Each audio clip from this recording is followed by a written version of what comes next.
It feels like you can get your credit scores anywhere these days. Random websites, card statements, budgeting apps, heck, even your dog might bark out a few numbers. It's true, Credit Karma isn't the only place you can find them, but we actually do more with your scores to help you find your next financial opportunity. Like a more rewarding credit card, a game plan that helps you pay down debt faster, or a personal loan to help you save more on interest payments each month. Cha-ching! The possibilities are kinda endless. Download Intuit Credit Karma today to get started. It's time for the show that brings the magic right to your speakers. Ears Up! What's up, everybody? Ears Up Podcast. We're here today with another history show. This time, it's the history of the Magic Shop on Main Street in Disneyland. And I'm excited about this because I love the Magic Shop. I haven't bought anything there in probably 30 years. But I love going in there and looking around and going, yep, yeah. Okay. It's just one of those things that you do all the time, you know?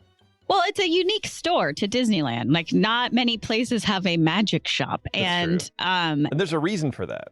Well, and to me, yeah, maybe. But like, it is, it has a place in my heart because it was not my first trip to Disneyland, but it was a trip that, like, probably the first one that I really remember. And like, I was like, oh my God, I love this place. I was probably 6 or 7 years old. Yeah. And my parents were like, you can get one souvenir, right? And of course, I got like a bunch of other stuff, but they were like, you get to pick one thing. Wait a minute, your parents didn't hold you to any sort of accountability? At the time, I was an only child. That's so weird. 6 years old at Disneyland. You're telling me you're not going to get Alice whatever she wants? Pretty much, yes. Well, yeah, but I'm not going to tell her no first, you know? Well, whatever. Anyway, they said I could pick one thing, and I picked a Mickey Mouse magic set from the Magic Shop. Okay, because your dad was a loser. My dad, he's a magic guy. My dad is somewhat of a actually both a magician and a musician. Okay. But he has boxes of magic tricks that I haven't seen in years, but exist. You know what? We just need to have a word for people that are a musician and a magician. And I think that word Dorks? is loser. Yeah. So like I said, yeah, your dad's a loser. So I've always liked the Magic Shop as well. I think it's lovely. And when I suggested this, you were like, it's a store. Like, there's not going to be much history. And there's not. I would never say that. There's not, 2 hours of history to this store, but there's more history than I think you would think. Good. Well, I don't want 2 hours of history on the show about this. So yes. That works out great for me. So we're going to do that. We're going to do a little bit of news. It is only Taren and myself because Eric decided last minute to go to Disney World. He's like, I'm meeting some friends. That's my Eric impression, which he doesn't sound anything like. No. And I'm like, yeah, dude, do it. He's like, going to do Universal, I guess. Like, it sounded like a pretty cool trip. I'm like, yeah, of course. Come on. You're not going to ask you to turn that down because you have to sit here and listen to us talk about the Magic Shop and then like how prices are increasing again. Yeah. That's not fun. So he's off gallivanting around Epcot doing stuff like that. And he's doing research. Yeah, there you go. Yeah, we can call it research, I guess. I mean, knowing him, he probably is. He'll probably have a couple of What's Eric Drinking Again or whatever episodes, segments, something like that. Yeah, good for him. Yeah. And before we move on to the show, if you want to be like Eric and you want to go to Disney World, hit up Concierge. You go to concierge.com, which is CONCIEARS, Concierge, like concierge, but ears, right? And they're going to help you plan your trip. Eric doesn't need help because he's a pro. He works at Concierge, so he knows what he's doing. But if you don't know what you're doing, this is the perfect outlet, the perfect place for you to get all that information. If you do know what you're doing, but you just want to have somebody on the inside to help you make reservations or, buy your lightning lane or even make sense of all that kind of crap, hit up Concierge because they will do that for you. And even if you know those two things, even if you're an expert, even if you know all the lightning lane stuff and you don't need help making reservations, if you're going to stay anywhere and you book a hotel, if Concierge books a hotel for you, they will monitor prices. And if there's a lower price, they will book it for you at that lower price and then refund you that money. that's not something that you're going to be able to do really on your own or even want to do. You know, I mean, that's part of the privilege of paying to go on vacation is that, you know, we make other people do stuff for us and make concierge do things for you. Well, and how much does it cost to make them do things for you? Absolutely nothing, Taren. I'm so glad you asked. Now, that's the incredible part. I love it. Yeah, it's pretty cool. So check them out, concierge.com. Before we get to the main part of the show, I want to let you know that our latest episode, I almost called it an issue, our latest episode of the Buena Vista Boys dropped yesterday, day before, I forget now. So that is out into the universe right now. It is on the movie, the one and only genuine original family band. And it is a weird, I think I've talked about it before. It's a weird mix of marching band music, jaunty call and response music, and politics. And it's just weird. It's a weird movie. It sounds awful. It's, you know what? So I thought it was awful at first. Then I kept watching it. And I'm like, you know what? For what it is, it's not that bad. I don't know that I would need to watch it again, but the acting is so good in it. And some of the songs, when the songs are good, songs are all done by the Sherman Brothers. When the songs are good, they're catchy. When the songs are bad, they're the intro to the show. It's a weird. I encourage everybody to watch it. It's a weird movie. I don't quite understand it. It's very relevant. Okay. To today's political environment, which is oddly frustrating and confirming at the same time. Because things change, but they all stay the same. Yes, because in this movie, it's basically about the election of George Harrison. Wait, no. Grover Isn't Cleveland. that a beetle? Yeah, it's a beetle. You almost said Muppet. No. Oh, okay. It looked like you were about to say Muppet. No, I think George Harrison was a president also. I mean, yeah. There's a lot President of them. Harrison, how about that? And Grover Cleveland, 1888. And spoiler alert, for those of you who care, Grover Cleveland won the popular vote, but lost the Electoral College. Huh. And this movie came out in like 1969. So it's always been a problem. So it's always been a problem. And it's just these kinds of things where like, it's very frustrating because it's such a modern, you could make this movie now. Yeah. And it would be totally relevant to a certain extent because it's about a family who gets suckered. They're a Republican family, but with a Democratic grandpa, and they get suckered moving into the Dakotas because the people who are trying to split North and South Dakota, or the Dakotas up into North and South to get more representatives to Congress, more Republican representatives to like counter the Democratic wave it's all this kind of stuff. You're like, oh my God. So that part was really, really annoying because I'm naturally, I suppose, kind of over the political charged environment that we're in for the last 9 years, you know, like hypercharged. Yeah. And I'm waiting for it to be over. And like just one way or the other, it's going to be over and that's fine. But I just don't want to like think about how it could be different. And so it's really weird to watch this movie and see these people from 1888. I know they're not really from 1888, but it was based on a book, and that book was written in 1888. So there you go. It's frustrating to see these people being frustrated about the same stuff that I'm frustrated about almost, 75 years later, or 100 and over 100 years later. I'm smart. Well, it kind of makes you feel hopeless. Right. Yeah. So, but all that aside, it's Kurt Russell's first movie. It's Goldie Hawn's first movie. And it's just, there's a lot of great acting. There's a lot of, it is cool. Okay. So it came around for you, I guess. Yeah. Spoiler alert. If it was on, I wouldn't be mad. Okay. It's not the computer wore tennis shoes. You know what I mean? So anyway, please check that out. Tell all your friends. Buena Vista Boys. That episode 5 is out. We're going to be recording, actually, if you're listening live on Twitch, Brian, we're going to be doing another live recording of our Halloween episode for the Buena Vista Boys, I think next week sometime, which is The Watcher in the Woods. I've never seen it. Don't know anything about it. This is a Matt pick. Ooh, that sounds fun, though. Yeah. And then I guess we should talk real fast about our spooky stories. People were asking about that, when that's happening. Because they were like, is it going to be on Halloween, which is the next recording date? And I'm like, no, it's not going to be on Halloween. We have There's no a 6-year-old who has to, Yeah. that would be impossible. Yeah. We also get hundreds of trick-or-treaters. It would be the worst show to record. Yeah. So I don't know when we're going to do it. Maybe Wednesday. I got to work with Eric, but that gives you a very short turnaround to edit it. I know. Maybe Tuesday? No, whatever. We'll work with Eric about it. But yeah, so it'll be soon. It'll be definitely before Halloween. Yeah. We'll push that out. So which doesn't give us a lot of time to. Which will win? That's the question. These are. I was telling Jason the other day that this is my favorite episode. I consider it my episode. Like this is like the one I look forward to. This one right here, the Magic Shop? Nope. Oh. The Halloween stories. Oh, okay. But I also hate it.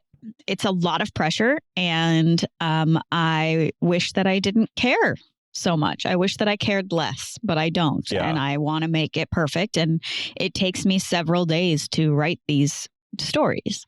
It takes me 4 minutes because I'm awesome.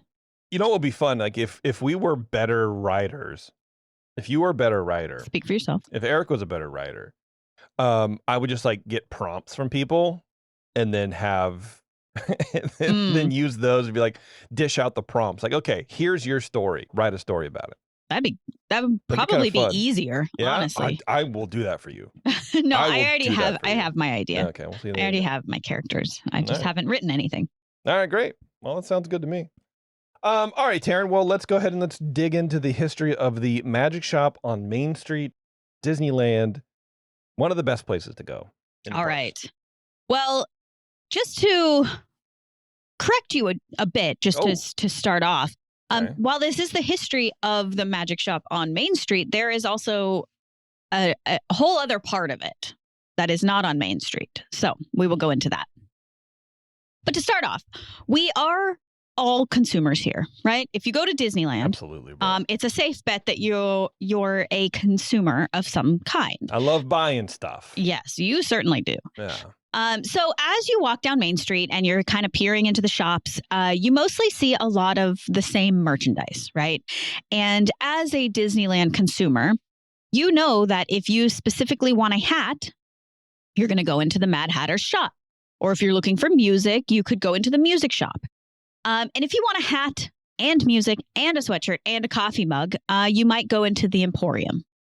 But one thing that you're going to most certainly find in every shop is Disney Magic, of course, right? Disney Magic is everywhere. Of course, yeah. So is the flu. Right. Yeah. But if you are looking for real magic, the Houdini, the David Blaine, the sleight of hand kind of magic. I love you put David Blaine up there. Oh, wow, man. Yeah. That would make you disappear, man. Well, there is only one place to go, and that is the Main Street Magic Shop. I'm going to interrupt you. You know my favorite David Blaine story? No, I didn't know you had one. Yeah, it's the only one I have, actually. He was on Stern years and years and years ago. And Stern was talking about, like, hey, you ever, in true Stern fashion, he's asking, I think, if he's ever used magic to, like, pick up women. Okay. And he goes, yeah, all the time. And he's like, what do you do? And David Blaine's like, I pretend to read their palm. Because it's all just nonsense anyway. So he's like, so I'll take her palm. And it's my David Blaine impression. And he'll like, trace a line and be like, oh, I see that you're kind of free-spirited, but you feel like nobody really understands you. And they're like, oh my God. And he'll like do another one. And it's all these cold readings, just generalizations, but he's like, people go nuts for it. That's all. You make him sound very creepy. I mean, he is creepy. He's a creepy looking guy. Yeah. And I think all magicians to a certain extent are creeps. Kind of, yeah. I mean, David Copperfield is a big creep. Yeah, I don't know. That's all. I feel like you have to be kind of creepy to fool people and lie to them. I guess, yeah. Anyway, go ahead. Sorry. So at this point, if you're anything like Jason, you might be thinking, cool, we're going to talk about the history of a store. Yeah. But there's a lot more to the history of the magic shop than meets the eye. Do you see what I did there? No. More than meets the eye? G.I. Joe? No, it's Transformers. No, it's just magic. Anyway, the magic shop that resides on the east side of Main Street, USA, that we are familiar with today, with its kind of marquee lights and the mystical window displays, is actually not the original magic shop in Disneyland. While that particular location is not original, there has, in fact, always been a magic shop in Disneyland. Walt Disney had a passion, of course, for entertainment, but also magic. So it's no surprise that he wanted a magic store as part of his park offerings for opening day. And the concept of magic, of course, is central to the entire idea of Disney and Disneyland. And having a place where people could experience, learn, and take home real magic tricks was one of those Disneyland projects that Walt not only had the idea and plans for, but he actually oversaw himself. So prior to the opening of Disneyland, Walt Disney approached a magician by the name of Merv Taylor. Now, a little bit about Merv. Merv Taylor had been a teacher of art, and he specialized in metalcraft, electrical shop, and mechanical drawing, which if anybody knows what that is, I'd love to know. Mechanical drawing? Mechanical drawing. Drawing of mechanics, I guess? Like CAD software? Okay, but, maybe. And this was like 50s. Early 1940s, actually. Yeah, okay. In 1940, however, a magician who was performing at the school where he worked brought Merv one of his broken props and asked Merv to fix it. Now, this opportunity to see a magic apparatus from the magician's vantage point, as opposed to like the audience's, sparked in Merv an immediate interest in magic. In 1945, Merv, who discovered he enjoyed magic over teaching, quit his teaching career and moved to the San Fernando Valley. He put all of his time and money into fixing and creating magic props exclusively. So he just did a complete 180 with his career. He was Hell like, yeah, dude. He saw this one magic trick and was like, that's amazing. And he quit his teaching job and decided to start fixing magic tricks. Hell yeah. With 3 of his brothers and a few friends, he built a shop with a retail store in 1948 and called it Merv Taylor Magic. He went on to then start the Southern California Magic Dealer Association and was its first president. And 2 years later became the president of the National Magic Dealers Association. Wow, he's like the George Washington of magicians. He is. Yeah. Not only that, he also married a woman named Della Sherwood, who was also, you guessed it, a magician. I swear to God, I thought you were going to say Della Magic. Like, what are you talking about? No. That'd be so cool. It would be. So to say that Merv made magic his life would be quite the understatement. Now, after meeting Walt Disney, Merv teamed up with his brother Bud Taylor and business partner James Hume, and together they established a firm called Taylor and Hume, which became responsible for creating the magic retail store in Disneyland. Now, Merv already could sense the importance of this project, and he actually decided to sell off his magic store in Los Angeles and some of the rights to some of the magic apparatus that he had developed to focus solely on Disneyland. And this gave him the opportunity to give the magic shop at Disneyland everything he's got. When I first found this out, I thought, this guy's crazy. Like, he sold his entire business to manage a single store within an amusement park. Yeah. But on second thought, is kind of smart gamble, because I would guess that a magic shop in an amusement park is probably going to make a lot more money than a random magic store in downtown LA. Probably. I mean, you have the people walking by, if nothing else, you know? Well, and I would imagine also it's less about the complicated tricks that someone would come to a magic shop for, and about the trick ball in the cup thing, or the rings that you can separate, like easy stuff like that. Mostly, yeah. So it's not that much convoluted metal work and drawing and designing tricks so much as just selling. Find the ball, I'll show you how to hide it in this cup. Yeah. Yeah. So Taylor and Hume brought their magic to the table and successfully opened up the magic shop with the park in 1955. They called it Merlin's Magic Shop.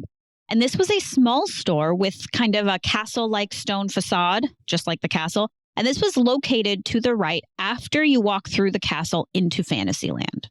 Okay. Where the heraldry shop was, and now it's just Christmas 24/7, I guess? It's not anymore. It's not? We'll get there. All right.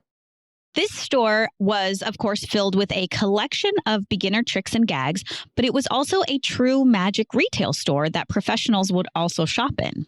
Can you imagine buying a ticket to the park to go into Disneyland to buy a thing? Like, I'm here just for the Saw a Woman in Half blueprints. Like, I don't need a ticket book, please. Yeah, I mean, there's no internet back then, so. It's true. Wait, what? Are you serious? You only had certain ways to buy things. That sucks, man. Aside from the merchandise itself, Merv also put a lot of work into the presentation of the items that were going to be sold there. It wasn't enough to have tricks sitting on the shelf waiting to be bought. He wanted real magicians selling the products. He wanted them showing off their skills while also entertaining guests. Merv, like Walt, was very, very detail-oriented, and he was a creative person and saw the shop as an opportunity to give guests a show. The Magic Shop, however, was not just a The Magic Shop was not just a shop. It was an attraction, and it meant a lot to Merv. So much so that he brought his family in to help. Aside from already being in business with his brother, Merv also employed his wife and eventually his daughter-in-law, while he and his son, Richard, hand-carved the design that hung in the front of the store. So like that kind of hanging sign that Merlin's Magic Shop. All right.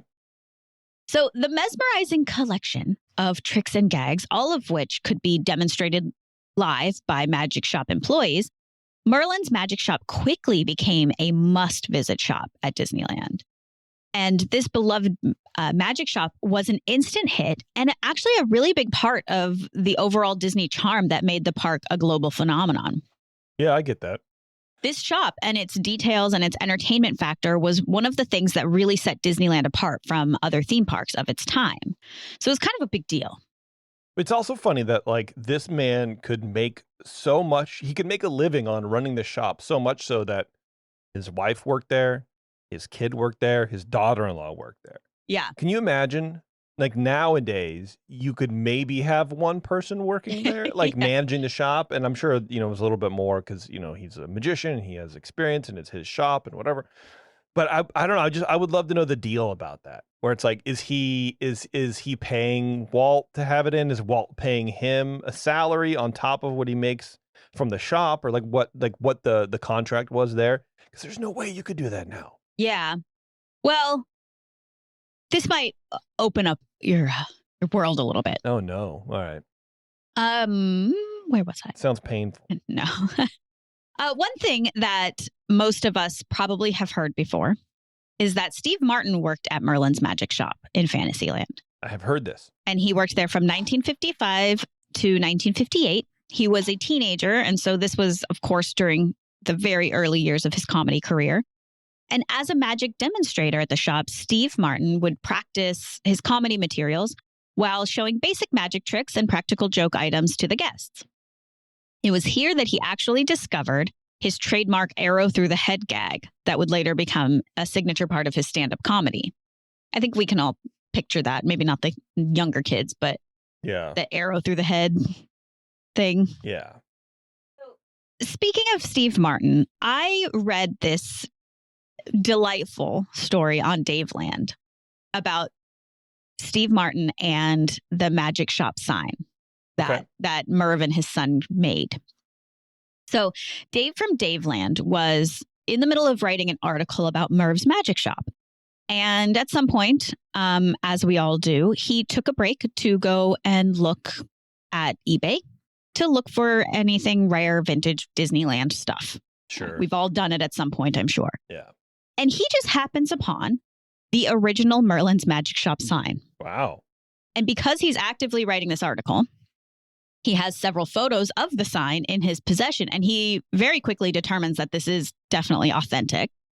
But instead of bidding on it himself, he does not explain how he does this, but he gets in contact with Steve Martin. I think he told us this story when we first interviewed him. Oh, maybe he did. I think so. It sounds familiar now. Yeah. Yeah.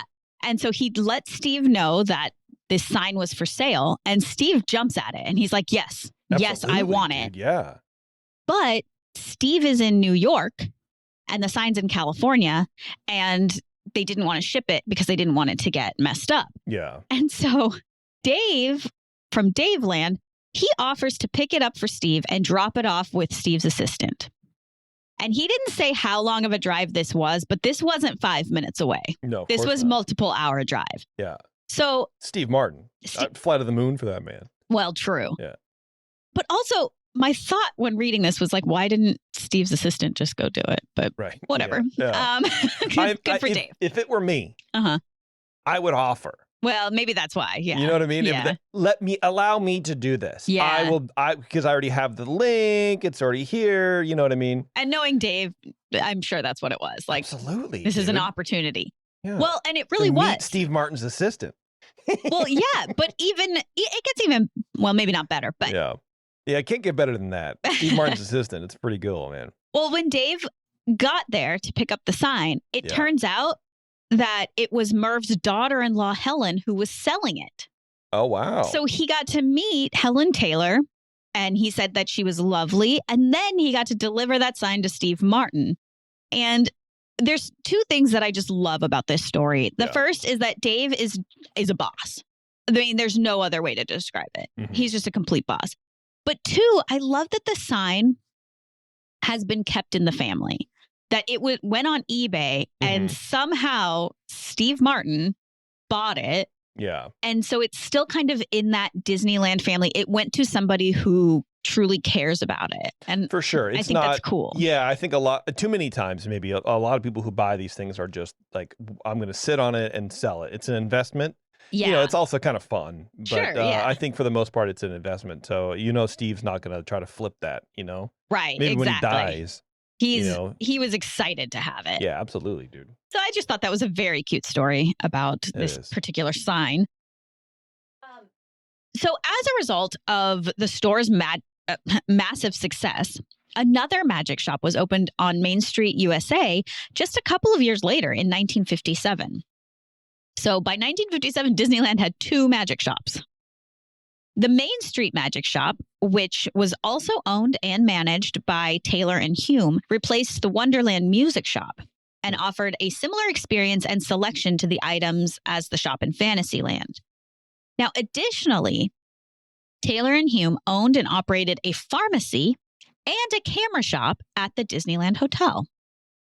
So this goes back to what you were saying about how he could employ his wife and his daughter-in-law. It wasn't just the one magic shop, which I kind of read it a little out of order, but they had 4 shops that they were managing. 4 shops. Jeez. 2 magic shops, a pharmacy, and a camera shop. Okay. And I believe the daughter-in-law and the wife worked at the camera shop at the Disneyland Hotel, actually. Merv also helped produce several summer magic shows for Disneyland. And in these, he invited many of his magician friends to join, including Leo Bank, who is actually Steve Martin's mentor while Steve worked. Those are 2 different ones. Well, I know because I was reading an R, but it's actually an H. So it's Bank. All right. Including Leo Bank, who was Steve Martin's mentor while he worked at Merlin's Magic Shop in the 50s. Cool. In 1965, the Taylor and Hume contract for the 2 magic shops expired, and the Walt Disney Company assumed full control over both stores. Taylor and Hume did retain the Disneyland Hotel stores until after Merv's passing in 1974. Now, these beloved shops were core parts of the Disneyland experience until Michael Eisner closed Merlin's Magic Shop in 1983. Now, it may not have been his exact decision, but I'm going to put all the blame on Michael Eisner. Well, why not? He's the punching bag. He is, and he's going to continue to be in this history of this really cool shop. As a part of the huge Fantasyland refurbishment in 1983, the famous magic shop was remodeled into the Briar Rose Cottage, and then again renovated into many other concepts over the next 4 decades, including becoming the popular year-round holiday shop. Now, in early 2022, nearly 40 years after the iconic Merlin's Magic Shop closed its doors, it finally returned to its higatus-figatus roots, kind of.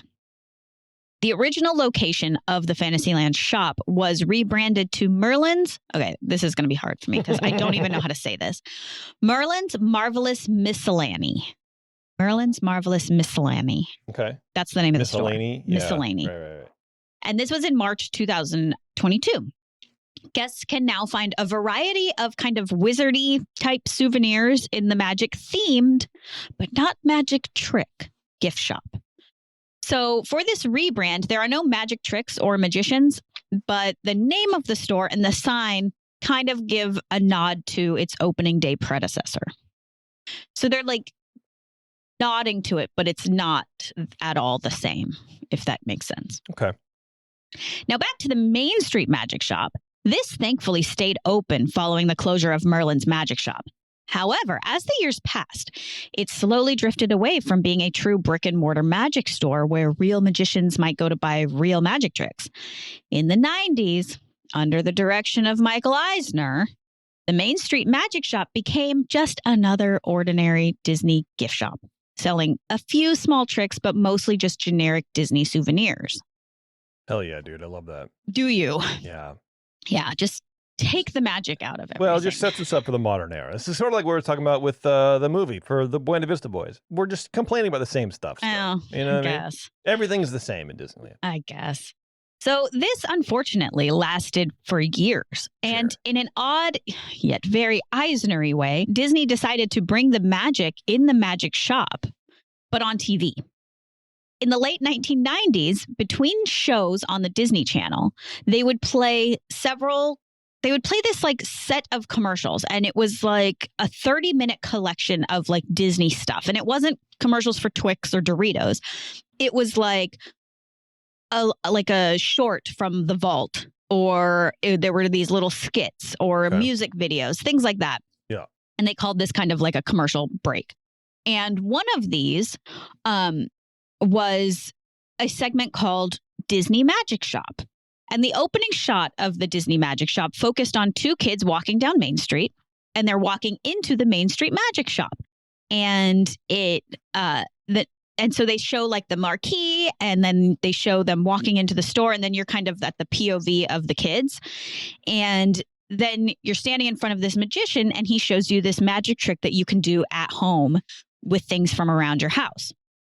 Now, this is pretty cool, but the weirdest thing to me is that we're supposed to be seeing a magician show us a trick from inside the Main Street Magic Shop at Disneyland, while at the same time, Disney wasn't even selling magic tricks or showing off magic tricks in that store at this time.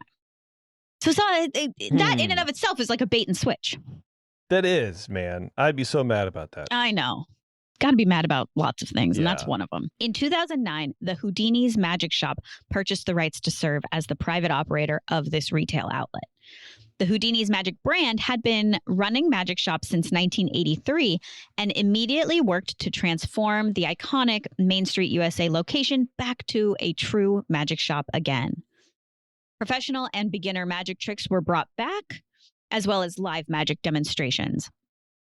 Under this new management, employees were no ordinary cast members. Instead, professional magicians were hired to ensure a truly magical experience for every guest that walked through the doors of this legendary Disney Magic Shop. In early 2022, the world's largest magic store, Vanishing Inc., purchased the rights to the Houdini's Magic Shop brand. Now, this meant that they immediately took over the contracts for both the Disneyland location and its sister location, Houdini's Magic Shop in San Francisco on Pier 39. Oh, interesting. Which I did not know. Yeah. Vanishing Inc. has been a leader in producing and selling magic tricks online since 2009, but these two newly acquired magic shops, the one in Disneyland and San Francisco, were the first two physical retail stores that they had under their belt. These new owners felt that the contents of the Main Street Magic Shop had begun to feel a little dated. There were many classic magic tricks that had started to feel, in their words, quote unquote, cliche. Vanishing Inc. decided to upgrade many of the magic offerings in the Main Street Magic Shop to more modern, updated versions of the beginner and professional magic tricks and gags that were sold previously. And they did, however, however, believe that the design and decor of the existing Magic store had charm and familiarity. So the overall look sort of remained unchanged, while they simply offered more modern tricks to guests. Now, of course, even with this change, one thing has remained. The Magic Shop is still more than just a shop. It's also an attraction where you can watch real magicians perform real magic for free just by stopping in the shop. And one just last tidbit about the Main Street Magic Shop. When you're in there, and I'm not going to tell you where they are, but when you're in there, be on the lookout for hidden Mickeys, because there's not one, there are multiple. Ooh, I didn't know this. Mm-hmm. Oh, And cool. I will just say, look up. Look up. Look up. What could that mean? I don't know. You'll have to find out. All right. But that is the history of the Magic Shop. Good job, Taren. Oh, thanks. All right, we're going to take a quick break. We're going to come back. We're going to do Disney news. So hang on a moment. What show are we doing? Ears Up. It's Ears Up. Everyone will be right back.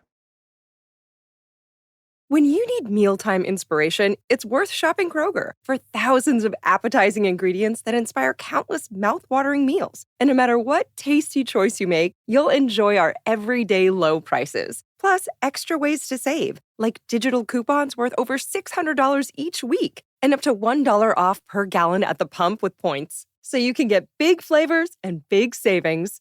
Kroger, fresh for everyone. Fuel restrictions apply. Meaningless stuff. Why do we gift so much meaningless stuff? Tired of generic gifts and hollow trends? Shutterfly allows you to create meaningful photo gifts for your family and friends. Whether it's a cozy fleece blanket for grandma, a stunning canvas print for mom, or a mug to make dad smile. Enjoy 40% off with code MAKE40 at Shutterfly.com and make something meaningful this year. See site for more details. And now, back to the show that ignites your dream wish of imaginations and magical color wonderment of forever. Ears Up. Hey, welcome back, everybody. Thank you. You're welcome. There's some big Disney news this week. I know, right? I wonder what Eric's doing right now. You should call him. Hey, Eric. Wake up. I was telling the chat last night, because, we tried this last night, and I should call Eric, or I should make him call, and send him the invite, or see what he's doing. Then I thought better of it. I was like, no, because if it was, knowing Eric as little as I do, he's sort of like me in that way. Like, he would feel obligated to come on, and then I would interrupt whatever he's doing. Yeah. And he would come on, and it wouldn't be really worth it. So I'm like, no, let this guy have his time, Yeah, that's true. That's true. Yeah. Before we get to the news, though, as the sun dips below the horizon and autumn approaches, there's a moment to savor. And we haven't brewed, but the 21st Amendment has brewed that moment into every can of Hell or High Twilight, which is the newest citrus wheat beer from the 21st Amendment Brewery, which Taren had the other day. We went and met Mr. P and friends at the 21st Amendment in San Leandro.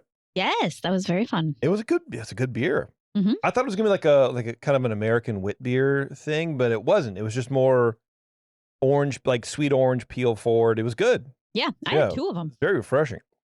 It's not your ordinary wheat beer, Taren. Hello High Twilight dances on your tongue with soft sweetness, then bursts open with bright, fresh citrus peel flavor and aroma. It's crisp and refreshing, and at just 5.6% ABV, it's the ideal beer whenever you want to bring a little bit of twilight into your day, or for those easy evenings spent under the stars. So whether you're winding down or gearing up, crack open a Hell or High Twilight and let the season unfold. Available now, wherever 21st Amendment beers are sold. And don't forget to try their seasonal release, Pumpkin Hazy, which I think P had. I forget. It's like biting in a pumpkin pie with every sip. Wow. I need to I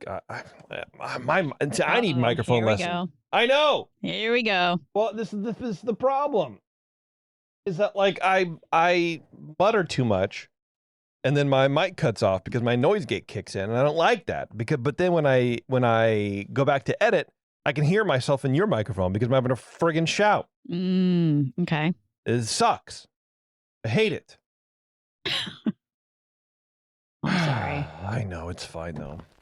March in the past, present, and future with all the news that's fit to cover. It's the Ears Up Disney News. It's fine. Things happen. You know, what are you going to do, man? True. No one's complained about the sound so far. It's just annoying for me when I edit it. Okay, we've talked a little bit about the Hungry Bear reopening as a barbecue joint. Yeah. Right? Well, I'm okay apparently with the menu has been released. Ooh. Yeah. I like menus. Yeah, so I wanted to go through some of the prices for these kind of things. I don't know why. I guess just to be mad. Okay. But it's not really mad. I guess, I don't know. Maybe it is. Who knows? So off rip, you get chicken tenders plate. You get a plate of tendies, which is coleslaw and beer battered fries, which seems a little gastropub circa 2008. Beer battered fries. Like, why are we battering our fries? We don't need to do that. Yeah. I'm not mad about it though. But it's also weird because like chicken tendies, like adults generally aren't going to get that. That's going to be the thing for the kids. Why do they have beer battered fries? Yeah, that is a little weird. Yeah. $13.49. So I don't know how many tendies you get with that, but you know, that's fine, I guess. A smoked barbecue combo platter. A selection of house smoked meats with baked beans. Again, I can't imagine that they're smoking meats in there, but maybe they are. Who knows? With baked beans, coleslaw, white bread, and pickled vegetables. Select 2 pork spare ribs, pulled pork, sausage link, or beef brisket. Doesn't say hot link. It's supposed to be hot link. You get a platter. You get a barbecue combo. It's a hot link, not a sausage link, but whatever. Okay. $21, $21.50. Wow. Which is pricey, but I expect to see that at like a little mom and pop barbecue joint in Oakland. Like I don't expect, or like in Austin, I don't expect to pay that price at a theme park. And these are the problems. This is the problem I'm going to be having. Yeah, and I think that by that logic, it's almost like opposite of that. Like, I would think a mom and pop would be less expensive. I mean, yes. I'm just saying, like that high price, I wouldn't expect from a mass-produced, restaurant. Because I'm going to say it. I guarantee that these are pre-cooked meats that they probably infuse with smoke. I'd like to find that out, and that's honestly. it. I would guarantee it because like just seeing like some of these barbecue places run through a big section of people daily, you're talking big fat smokers with these big. There's no way. There's no way that they're doing this on scale the right quote unquote way. Yeah. Okay. Smoked Angus beef burger with pulled pork, $18.49. That's American cheese golden aioli, whatever that is. Pickled what onions. is golden aioli? Yeah. That's mayonnaise. B&B pickles. Crispy onions with beer. So it's a beef burger with pulled pork on top for $18.50. That sounds like too much. Like you're not going to be able to eat that and then continue walking around the park. Yeah. Smoked beef brisket sandwich, $17. Okay. Or classic cheeseburger for $13.99. Barbecue pulled pork sandwich, $15.99. So this is what I don't understand. Whenever Disneyland like releases prices for stuff, I really enjoy looking through because when they merge two things together and the price discrepancy doesn't make sense, it doesn't line up with anything else. So barbecue pulled pork sandwich is $15.99. You add a smoked Angus beef burger on top of that, and it's $18.49. So you're telling me that the value for the patty is $2.50? Then why is a cheeseburger $13.99? Well, that's a good point. This is That's a good these point. are the things. The pricing. You're doing too much math. The pricing is so out of whack. It makes no sense to me. Yeah. Corn ribs. What are corn ribs? Corn ribs are those things I got from Trader Joe's that one time, where it's like they like cut the corn from the cob so that it's still kind of together, and then they. Oh, all right. That's cute. I guess. Okay. $15. Oh my goodness. Yeah. They're not that good. Or for $15, you can get loaded French fries, which are smoked pulled pork, queso sauce, pickled red onions, pickled jalapeno, cilantro, and scallions. Okay. I don't know if it's worth $15. Funnel cake fries. I don't know what those are either. It's like sections of funnel cake. Oh, funnel cake fries. So it's a sweet thing. Well, I think it's just funnel cake in strips. You know, funnel cake is usually like swirled in the fryer. That's what I'm guessing. Interesting. Banana pudding. I got a banana pudding there too with I crushed do like wafer a good cookies. banana pudding. I know. Honestly. Bananas, whipped cream, crushed wafer cookies, dulce de leche, and toffee. Okay. Kids Disney check meals. What's a check meal? Disney check meal. Disney check meal. Oh, look for the Disney check icon on printed menus to find options that meet Disney's nutrition guidelines. So here are the nutrition guidelines. Toasted cheese sandwich. Okay, that's called a grilled cheese sandwich. That's fine. Or a hamburger. Kids meal, beverages, strawberry shortcake lemonade, $7.50. Yada, yada, yada. But they have a gluten, wheat, allergy-friendly stuff. That's cool. That's nice to have options for people. Yeah, egg allergy-friendly. I didn't think egg allergies were I'd never heard of that. But good. Fish, yeah, it shellfish. gives people tummy aches.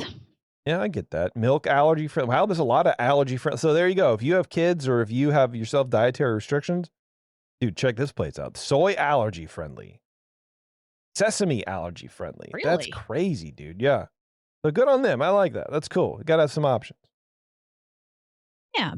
Honestly, it sounds kind of good. I agree with you about the pricing. It's a little strange, but I just wouldn't get that then. That's what happens. I mean, it's everywhere. You know what I mean? Yeah. That is absolutely true. Yeah. I got another story loading here because my computer's wacky, man. Along the lines of what's going on with prices, Disney World fans say menu prices at new dining spot are, quote, obscene. Ooh. Yeah. Are they talking about the one you were just talking about? No, that's Disneyland. This is Disney World. Oh. Yeah. A highly anticipated dining spot, the Cake Bake Shop Bakery. The Cake Bake Shop Bakery. Cake shake. Can't do it. No, it's stupid. Cake Bake Shop Cake Bake Shop Bakery. Cake Why Bake is Shop that? Why? Bakery. Yeah. Come No. on. Can we not? The Cake Bake Shop. Yeah. Or the Cake Shop Bakery. But we don't need the Cake Bake Shop Bakery. But anyway, it's set to open at Disney's Boardwalk at Disney World's Epcot Park sometime this fall. Is going viral for its shockingly offensive menu prices. For example, the least expensive slice of cake at the shop. How much would you pay for a slice of cake? The most ornate, the most decadent, succulent piece of moist cake with all the toppings that you would ever want on it. I don't know what this includes, but how much would you pay? What's your top price? My top price for a slice of cake would probably be $12. $22. That's how much this is. One slice of cake? A single scoop. And that's the least expensive. That's the bare minimum. Okay. A single scoop of ice cream costs, dude, I dislike. There we go. A single scoop of ice cream costs $8, while a lemon bar. Now, depending on how big the lemon bars are delish. I used to steal those from Starbucks all the time. Whenever you wanted a lemon bar at the end of your shift, you hide it in the pastry case, and then when no one claims it, then you eat it because you have to throw all the pastries out anyway. Because you hit it. Right. Exactly. $16.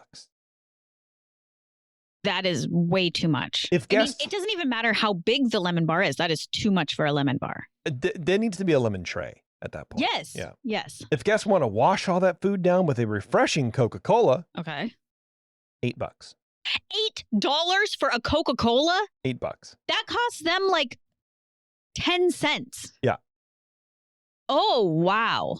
Also, you don't want a Coca-Cola with these things. You want milk. So I'm looking at like the pictures of the cakes, and it's a 3-tiered cake, normal what you think of a piece of cake. You know, 3 tiers with some buttercream in there and some frosting on the outside. That's it. It's not wild. It's not like this. It's not like a big ornate thing with like maybe cookies shoved in or whatever. It's just a cake. It's just a friggin' cake, man. But this website and my computer don't like each other, so it's really hard to load the actual thing for me. Just go to Walmart and get yourself a cake. I don't know. Well, I mean, you can't bring a cake in. I guess you could. Yeah, why not? I don't know. I mean, this isn't even in the park proper. I think this is just on the boardwalk. Yeah, which is their Disney. No, it's in Epcot. It's Yeah.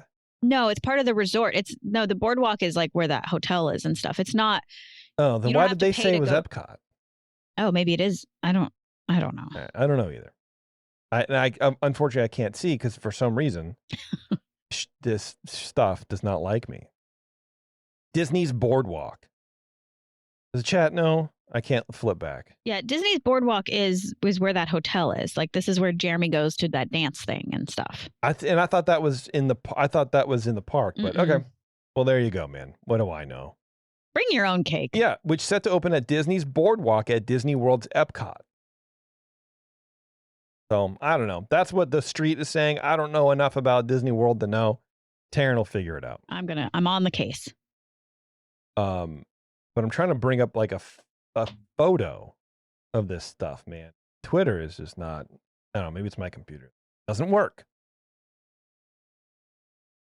Okay, Disney's Boardwalk, Epcot. Look at us. We're trying to figure stuff out, everybody. Yeah. No, it is not. It is. Well, there's the Disney Boardwalk Inn. It's just out. Okay, so Brian says it's just outside of Epcot. Okay. Okay. Yeah, so it's not actually in Epcot. You No. don't have to have that ticket to Yeah. get this cake. TheStreet.com. What do you know? I knew it. Yeah. All Thanks, right. Well, we're Brian. going to stop talking about the cake because I can't pull up the prices. So there you go. That's They're what's just happening. stupid. They're stupid prices. That's pretty bad. Yeah.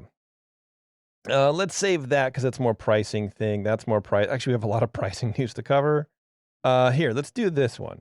Prince Charming movie in works at Disney with Paul King aboard to direct. Oh God, who cares? After helping bring the Paddington franchise and a new Willy Wonka movie to life, director Paul King has his sights set on another iconic character.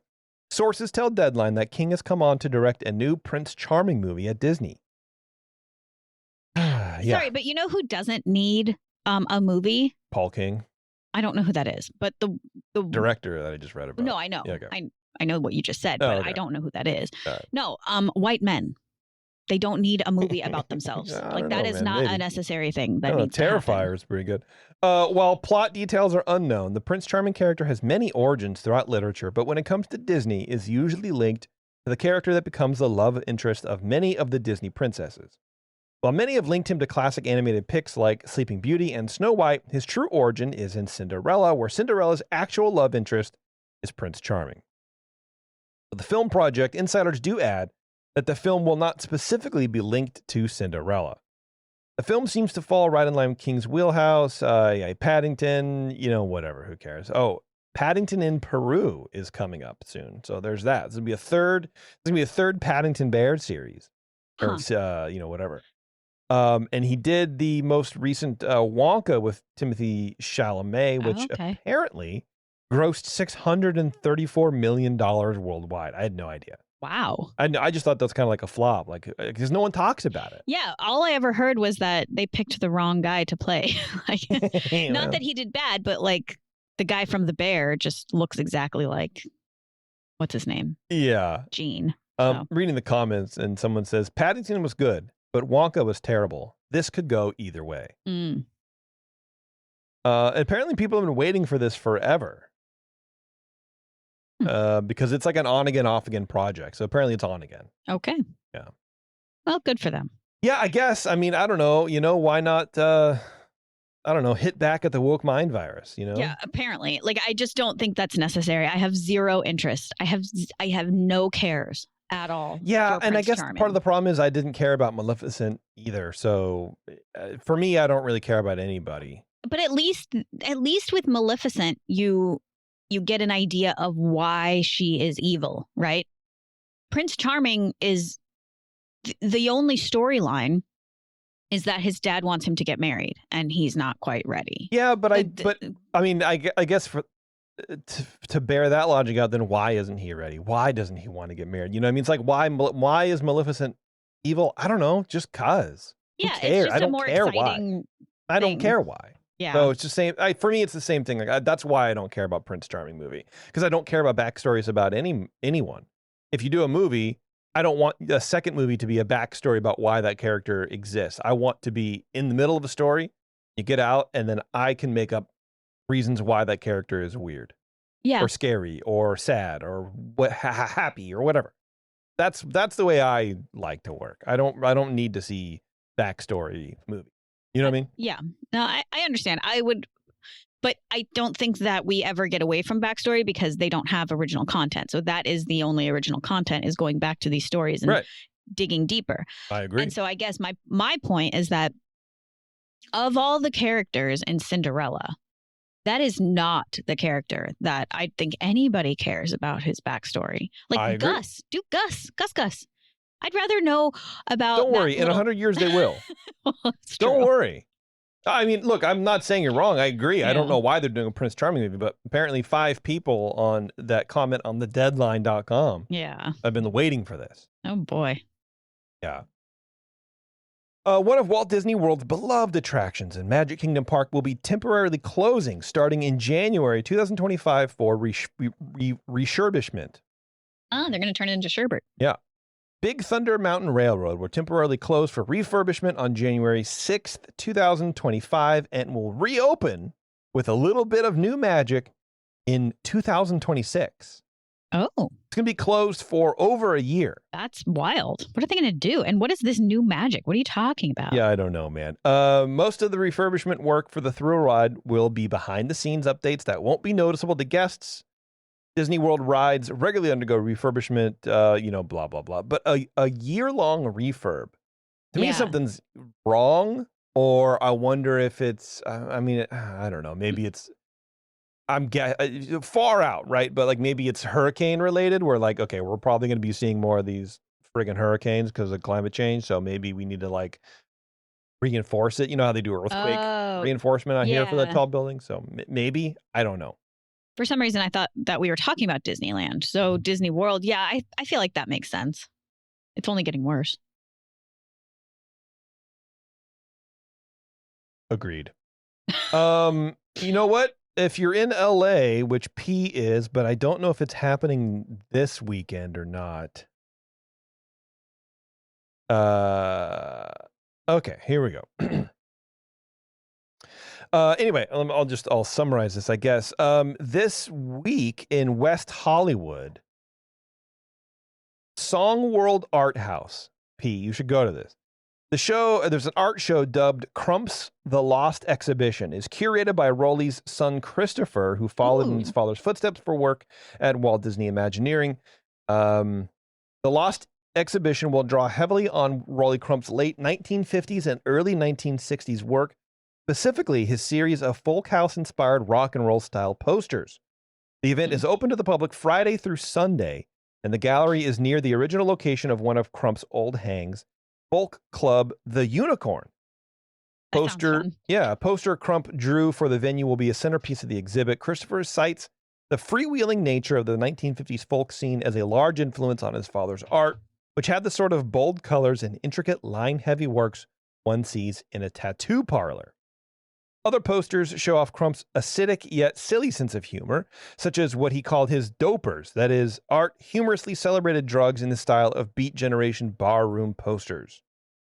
Outside of his work at Disney, Crump continued to work on eccentric pop art throughout his career, a comic strip-inspired 1967 poster for psychedelic rock group the West Coast Pop Art Experimental Band. Anyway, there you go. Okay. That's fun. I like that he's Getting kind some of- love, yeah. Man. yeah. This is a personal thing for me, Christopher says. This is the exhibition that never happened. He should have done this. He should have had more gallery shows. I agree. Yeah, geez, coulda, woulda, shoulda. Yeah. Jeez. The only real gallery stuff was when he had the Crump's shop on Ventura Boulevard, but he never had a formal gallery show. Christopher, who will be on hand all 3 days to share tales about his father, spoke to the Times about the show. And it's like edited, but I don't really know. Like, I don't know if I want to necessarily read all that. But yeah, anyway, so there you go, P. There you go. I'm just talking, just a one-man show, one audience targeted. All right, let's get back into some bad news. What do you think of that? That was good news. That was good. Okay, that was good news. Yeah, this is now bad news. Okay. In what is now a tradition as regular as a parade on Main Street, Disneyland has raised its prices in time for the holiday season. But the move also suggests Disney is doubling down on the belief that its ambitious $60 billion parks investment will eventually justify the price of admission.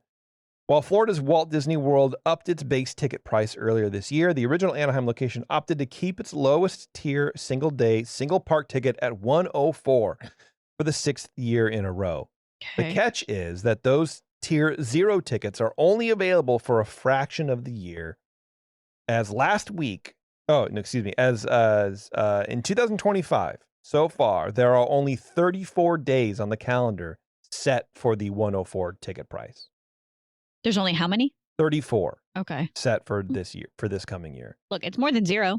For the So- rest of the year, parkgoers will have to contend with tiers 2 through 6, depending on the predetermined level of demand for a given period. Each of those increased in price by roughly 6%, with the highest tickets crossing the $200 mark for the first time in Disneyland history. I mean, it is pretty wild. Before Disneyland launched its tiered ticket system, the price of admission was $96 flat in 2014, which is equal to $129 today. Compared to the Tier 6 price, that means Disneyland tickets have increased by 114% in 10 years, or roughly 60% when adjusted for inflation. Yikes. Yeah, dude. That's a really big increase. Ooh. Yeah, so that's happening. There's nothing like a visit to the Disneyland Resort, said spokesperson Jessica Good. We always provide a wide variety of ticket, dining, and hotel options and promotional offers throughout the year to welcome as many families as possible. The promotional offers likely include limited-time $50 kids tickets for January through March, a deal that was announced a week before the permanent price hikes went into effect. Wow. So there's that. So ticket prices are up again. There's no sign of that ever stopping because people keep going. Yeah. That's insane. Yeah, speaking of that, also, there is, with that announcement, there's a new theme park pass at both Disney parks that will let you skip the lines, which is not Lightning Lane, at a hefty price, but Fast Company is reporting. So it's the one-day Lightning Lane Premier Pass, which is being piloted at U.S. parks, allows visitors access to a faster line throughout the day without an app reservation for one ride per experience or one ride per ticket, I guess. Okay. Think of it like TSA pre-check at an airport where lines move more quickly. The pass rolls out next week at Disneyland and DCA and Disney World in 2 weeks on October 30th. So it asks, how much would you pay to fast track your kids for a day? Disney World's premium line skipping pass can cost up to can cost up to $449 per person for one day. And you only use it one time per ride. So, question. Up to, I thought it was flat, so it's not a flat fee. This is on a scale as well. I price scale? I thought it was flat too. Maybe Disney World is different. I don't know. Interesting. At Disney World's theme parks, a single premier pass costs between $129 and $449 per pass plus tax. A family of 4 is looking at between $516 and $1,700 for this. I mean, here's the thing: you don't got to do it. No, and that's just for one day, in addition to the cost of a theme park admission ticket. Apparently, prices do vary based on the theme park and how busy it is for that day. Okay. So Disneyland's Animal Kingdom, you're paying between $129 and $199, and it's like between Halloween and Christmas prices are higher, that kind of stuff. Okay. Epcot between $169 and $249, which is weird to me. Why is Epcot more expensive for this line skipping thing? How many lines are in? How many rides are in Epcot that you want to skip? There's not even that many. Right. I would think Animal Kingdom would be more than Epcot, but whatever. Hollywood Studios starts at $269 and caps out at $349, and then Magic Kingdom, of course, $329 to $449. At DCA and Disneyland, things are working a little differently. The pass will be able to any guest at one price for use at both Disneyland Resort and DCA on the same day. So if you're park hopping, you can buy one of these things, which is cool. That's good. I guess, yeah. That pass will run a whopping $400 per person per day for park visits through the end of December. Next year, pricing will vary based on the demand that day and cost between $300 and $400 per pass. My question is, why not do that now? Why have the flat rate now and then later it'll be, but they're not doing that at Disney World. I don't know. I don't know either. I feel like they're testing the waters. because when they put it to a scale, they're going to want to make it go up. They're not going to make it go down. So they're testing the waters to see if there's an interest in it at $400, which, I mean, they already list the scale for 2025 between $300 and $400. oh, So like, yeah, I don't know. And Disney has no problem raising prices. So who knows? this But is insane. And the only way you can buy it is if you stay at the deluxe resorts and select hotels. So the full list of eligible resorts and hotels, Disney Deluxe resorts are Animal Kingdom Lodge, Beach Club Resort, Boardwalk Inn, Contemporary, Grand Floridian, Polynesian, Wilderness Lodge, Yacht Club. Anyway, you guys can figure that out. jeez. I think that's weird. And so people do keep comparing it apparently to Universal's Express Pass, which is what we were talking about in the Discord the other day. I think this is weird. I think this is like a weird problem that Disney has caused itself, where they're just trying to limit the amount of people who can skip lines. So they're just charging a premium for it. Yeah. And other people think it's going to reduce the wait times eventually. So, and people are trying to justify, excuse me, people are trying to justify the price on this, saying, oh, well, Universal's been doing this forever. So apparently, here's how they kind of like pair. Universal Orlando offers two versions of its Express Pass. Both variations are variably priced based on the crowd level. First, there's the Universal Express Pass, which allows you to skip the lines one time per participating ride, which sounds like the same thing. Yeah, but it's not every ride. It's just Well, participating. it's same thing with the Disney stuff. Okay. Like in the Disney parks, it's only rides that are part of the Lightning Lane thing, not everything else. You know what I mean? Yeah. Okay. That ranges from $89 to $289 per person. Okay. So on the low end, you're paying $89.99 for the Express Pass, which is pretty reasonable, honestly. But on the high end, it's $300. So. But it's not $449 on the high end for Disney World. Yeah, that's what I'm saying. Yeah. Okay. Universal Express Unlimited option, which ranges from $119 to $319.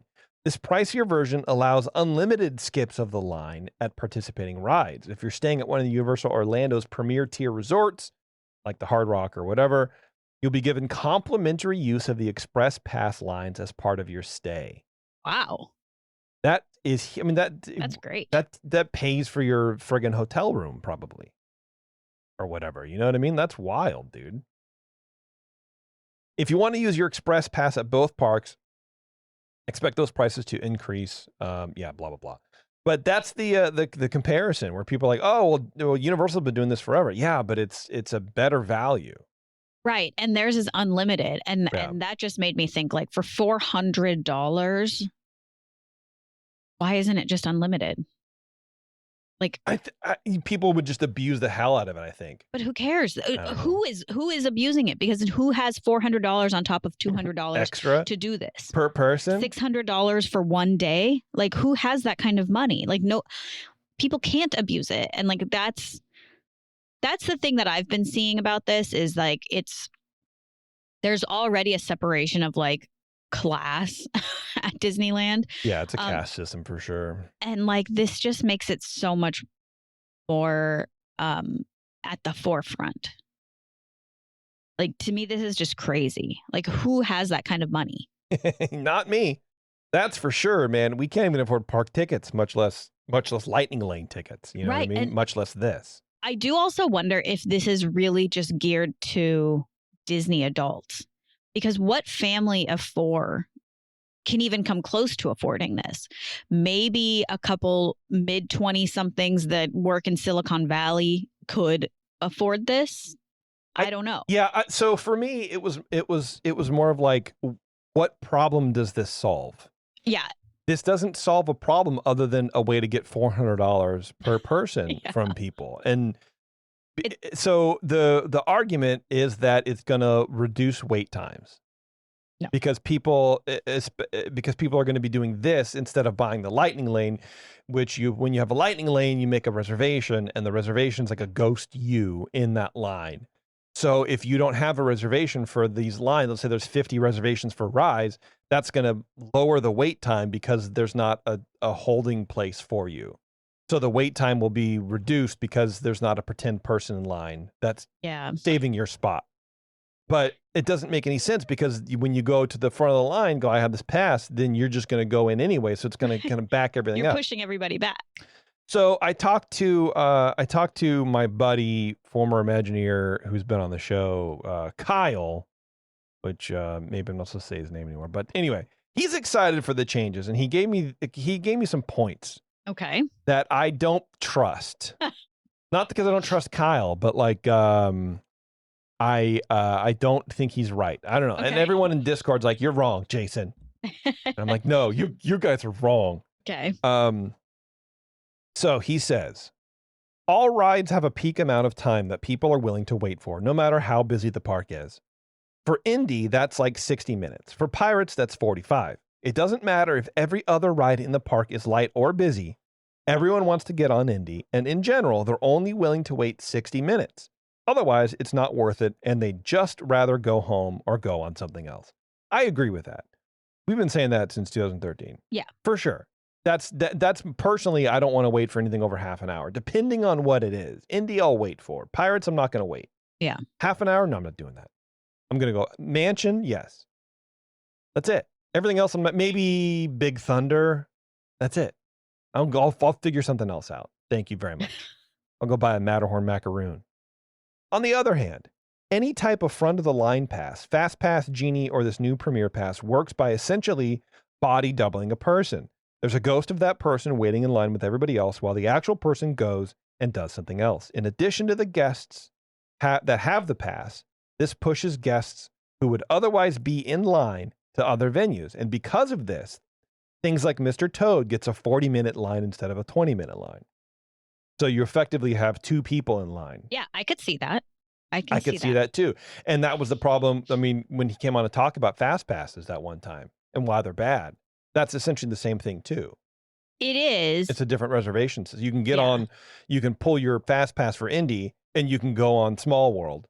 So effectively you have two people in line for two different rides that are really the same person. Yeah. So, and that's been the problem with Fast Passes forever, which is why I was surprised that when they got rid of Fast Pass, they just charged you for the privilege of doubling your line times anyways. Yeah. Makes no sense, right? So now so that's the premise we're starting at, right? Okay.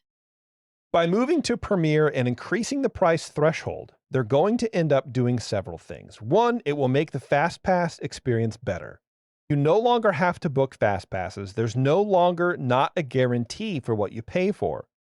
Because like with the Lightning Lane, I guess like you can sell out of the Lightning Lane passes. Someone correct me if I'm wrong, but I think that's part of it where like there is a limit. Yeah. Not making the reservations, I get that. That's great. So we're back to the things that we used to get for free, right? Okay. Making a reservation for free. You get one ride on each attraction, no matter what. That's untrue. And you have the flexibility to do it when you want. Two, at a higher price, it's going to lower adoption, which means less ghosts, which will equate to shorter lines for attractions without Fast Pass and less crowds through the park on a comparable busy day. Right? Okay. 3, guests who buy that usually come for a full day and they want to get on the bigger rides first because they're excited for them and want to make sure they get on them. That will front load attractions like Indy with long wait times in the morning and cause more people to leave sooner as they get through their day faster. Lines will likely get shorter at night. That last one will balance out weekdays where they have a high tourist load in the morning and they get a swarm of Magic Key holders in the evening too. The park will be better for everyone.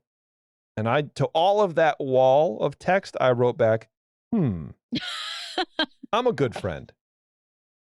Also, I don't know if I was supposed to read all that. So Kyle, if you ever listen to this, your name is not Kyle, it's David.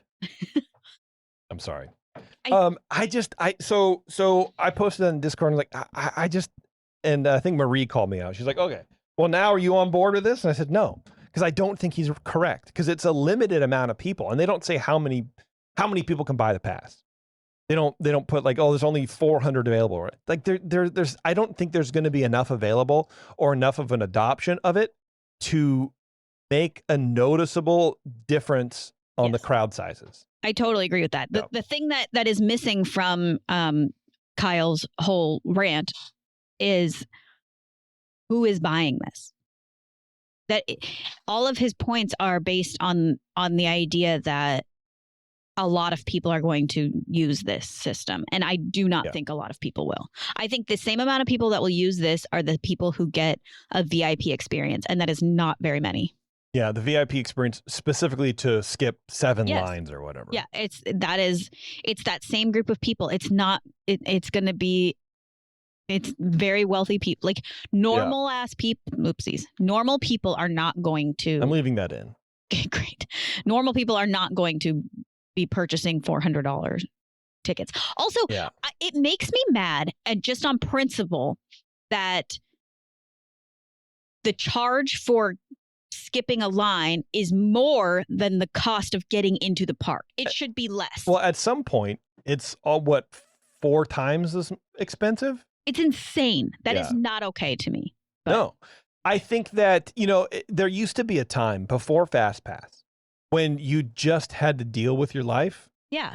And the parks, by trying to make it easier for you to enjoy the rides, they made it more difficult.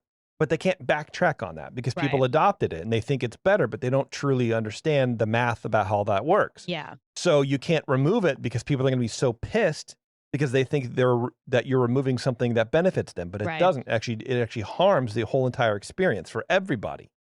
So the only way to do it, I think, is to overcharge for it so people don't do it. I wonder if I'm just coming up with this idea now. Like, I wonder if that's it. And then at some point, RGH was saying, like, maybe they'll get rid of Lightning Lane altogether and just have this. I don't think they're going to do that because they're not going to turn money away. But I feel like if you want to do this thing, you're going to pay $400. If you don't, then you're going to buy something else, but we're going to give you the illusion that there is a difference between what you're buying and making a difference in your. I just lost my point. I lost my thread, everybody. That's Sorry. okay. I think if what Kyle is saying is correct, if that was the theory behind it, why wouldn't they undersell it so that more people would do it to fix their problem? Then I think you just don't have lines at that point. I don't know. Like you would have 300 people at once mobbing Rise of the Resistance. And I think that would be worse. I think if you have an influx of people that wait in line and then you have a sudden rush of people who can skip that line, all those people in line are going to be pissed. Yeah. And that's why FastPass was and Lightning Lane, I guess now is distributed differently. There's different wait times, right? So you don't have that flood of people. Yeah. But it inherently is bad for your ride experience, but it's good because it kicks you out to buy other stuff and to wander around and do the things like the article was saying. That's why you get towed at 40 minutes instead of 20.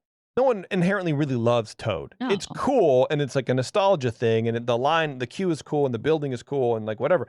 But for the most part, it's a really kind of boring ride. It's something to do while you're waiting for your It's something to do while you're waiting for your fast pass. Exactly right. And there's a lot of stuff in Fantasyland that is like that. A lot of stuff around the parks that is like that. Yeah. But I don't think that you would get many people on Casey Jr. or Storybook or whatever as often if there wasn't if they were just in line for friggin' Indy 24/7. Yeah. You know what I mean?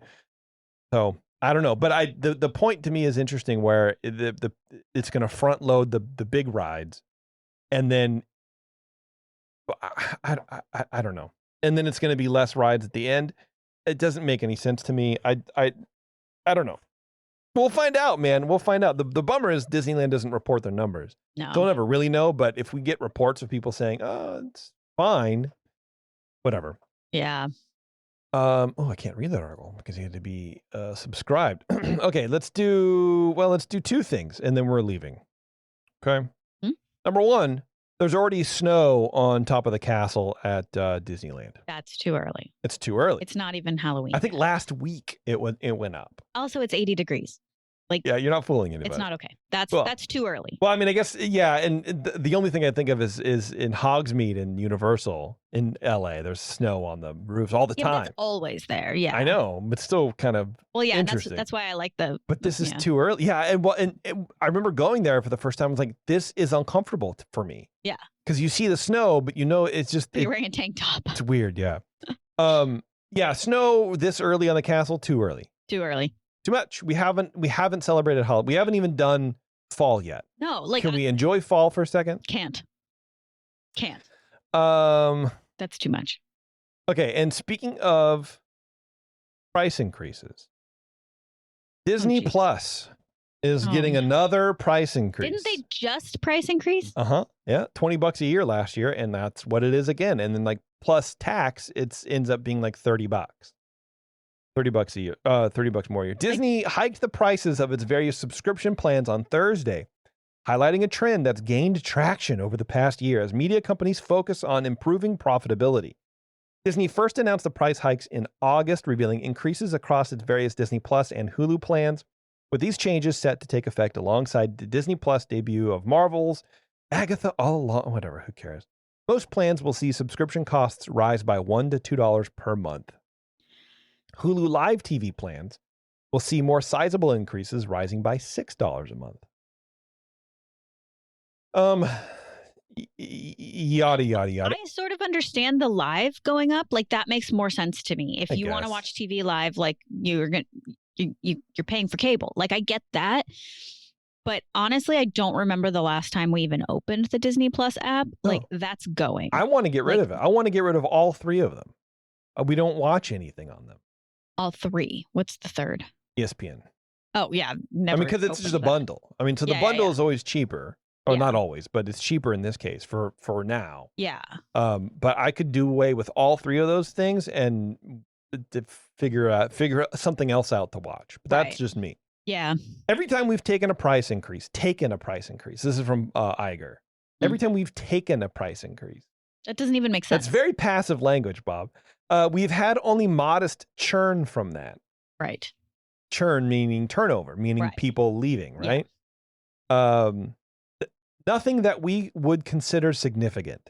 So you're not significant, everybody. He added the goal for streaming is, quote, to grow engagement on the platform. Yeah, duh. Yeah, whatever. Jeez. Wall Street analysts have cautioned that continued increases could lead to more subscribers canceling their plans, with churn rates hovering at elevated levels. The price for subscriptions without advertising are starting to go through the roof. Bank of America analyst Jessica Reif-Ilrich told Yahoo Finance. As a result, our view is that consumers will drop several streamers and maybe rotate a little bit more depending on the content cycle, which for sure.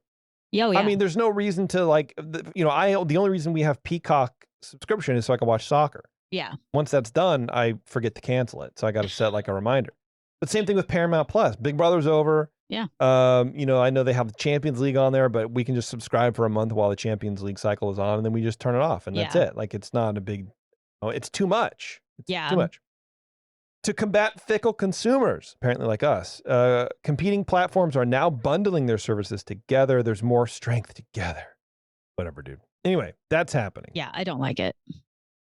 Yeah, I don't really like it either, especially because it doesn't really feel like you're getting more content, but you should be getting more content anyway. Like, the justification for me against raising prices is that, like, you're paying $6.99 a month. Let's pretend $10 a month, whatever.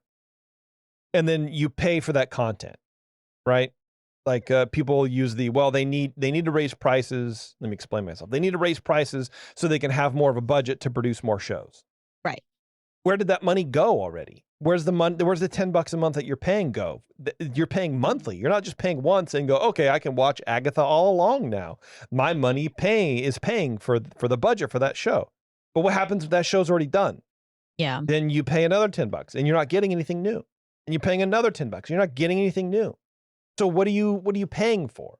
That's what I don't understand about the price increases. They go, oh, well, we can bring you better content if we raise your price. No, you're just trying to make more money on it, which is fine. I get it. But it's between the streaming and the parks and the food prices and it's so expensive. Right. That's all I got to say about that. I have zero problem canceling Disney Plus. I have not been on that in a year. Disney Plus with ads will now cost $10, up from $8 a month, which is what we're on. We're on ads. So on top of the insult, yeah, you know, you got because we're doing that with Hulu too. We're watching what show is it? It's The English Teacher, which is a great show, by the way. Yes, yeah. It's like every 3 minutes there's a friggin' minute and a half ad, and it's. I don't mind watching ads. I really don't, but they insert them so frequently, it's becoming distracting. Yeah. And I don't like it. And at least with commercial breaks, the shows were created for that. Yeah. Where you would have an ad break kind of built into the script. We're like, okay, this is where we're leaving. This is the act is over. A break. We're coming back into the thing, right? It's not like that really anymore. And, and it's very obtrusive, and I dislike it. Yeah. ESPN Plus will get a $1 increase to $12 a month. The Duo premium plan will remain the same at $20 a month. We'll see. There you go. Yeah. Anyway, yada yada yada. That's it. That's all I got. Crazy. Everything's so expensive. You can't really be a fan of Disney anymore. It's hard. People manage, but yeah, I don't know. It's a challenge for sure for me anyway. Yeah. P's in the chat trying to convince everyone to go to Tokyo Disney instead. I'm all about it. It's cheaper. I almost read an article on here, but I didn't. But it was it's cheaper to fly to Hawaii than it is to go to Disneyland. You get $95 tickets to Hawaii. Oh yeah. So everyone go to Hawaii instead of going to Disneyland. Disneyland, you've been to Disneyland. Everybody's been to Disneyland. Have you been to Hawaii? Go to Hawaii. Go check it out. Go somewhere else. Do other things. And I feel like this is what people are going to be doing. I know people already are. Like we were talking to Jeremy last time, right? This is what he's been doing. He's going and experiencing life and doing other stuff. And I feel like just the same with the kind of the churn and resubscribe every once in a while for the streaming services, people are going to be doing that to the parks more too. Yeah. Which I think is what Disney wants to begin with. I actually think they want that too. Yeah. Everyone will have a better experience when people start doing that. Yeah. That's it. That is it. That was I felt heavy at the end there. I know, right? Kind of a bummer show at the end. But you know what?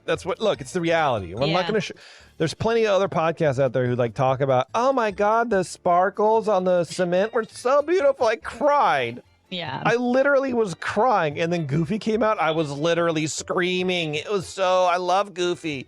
Well, all that stuff is still true. It's fine. But also like, you know. Also, you're paying for it. You're paying for it. Whatever. I'll cut all this out. I'll cut the whole show out. Okay, great. There'll just be silence for an hour. Can you keep in my history? No, I don't want to do that. Okay, great. I'll have AI Terrence read it. Perfect. Instead. Whoops. Oh, boy. There we go. All right, everybody. Thank you very much for listening to the show. I appreciate you. Please don't forget to check out all of our other shows available on our website, or you can subscribe to them on the RSS feeds or whatever. EarzUp-podcast.com. We have Puny Pod and Script the Vault and all these kind of things.